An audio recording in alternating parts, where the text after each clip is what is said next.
بھارت میں حیدرآباد دکن سے 7 میل دور کولگندا نامی ایک شہر ہے، جہاں ایک کسان اپنے کھیتوں میں بیج بو رہا تھا۔ صبح کا وقت تھا۔ علاقے کا نواب سیر کرتا ہوا وہاں سے گزرا۔ کسان کو محنت سے کام کرتے ہوئے دیکھ کر نواب نے سوچا کہ کسان سے اس کی خیریت دریافت کرنی چاہیے۔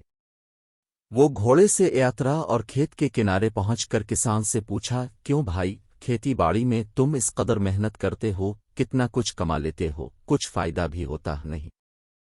کسان نے سر الفاٹے الف اور نواب سے کہا، فائدہ کیا جناب، فصل کٹنے کے بعد اس کے 4 حصے کر لیتا ہوں۔ نواب نے پھر پوچھا، اچھا تو ان 4 حصوں کو خرچ کیسے کرتے ہو؟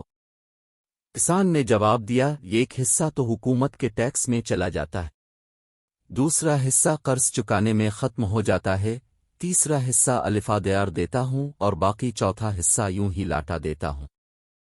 نواب کو کسان کی یہ عجیب و غریب باتیں سن کر بہت تعجب ہوا۔ حیرت سے پوچھا، تمہاری باتیں میری سمجھ میں نہیں آئیں، صاف صاف بتاؤ، تم قرض چکاتے بھی ہو اور دیتے بھی ہو، ایسا کون سا قرض ہے جو ہر فصل پر ادا کرتے ہو اور پھر بھی ختم نہیں ہوتا، اور وہ کون ہے جسے تم ہمیشہ قرض دیتے ہو اور پھر 1/4 رقم تم یوں ہی آڑا دیتے ہو؟ کسان نے جواب دیا، جناب، بات دراصل یہ ہے کہ میرے والد نے ایک ساہوکار سے رقم الفادیار لی تھی۔ والد کے مرنے کے بعد اس کا سود میں ادا کرتا ہوں، ایک حصہ ٹیکس دینے کے دوسرا حصہ یہ ادا ہو جاتا ہے، اور تیسرا حصہ کسے الفادیار دیتے ہو؟ نواب نے پوچھا۔ کسان نے کہا، یہ میں اپنے 2 لڑکوں پر خرچ کرتا ہوں تاکہ بڑھاپے میں وہ مجھ پر خرچ کرے۔ نواب نے پوچھا، اور یہ ایک حصہ فضول کیوں آڑا دیتے ہو؟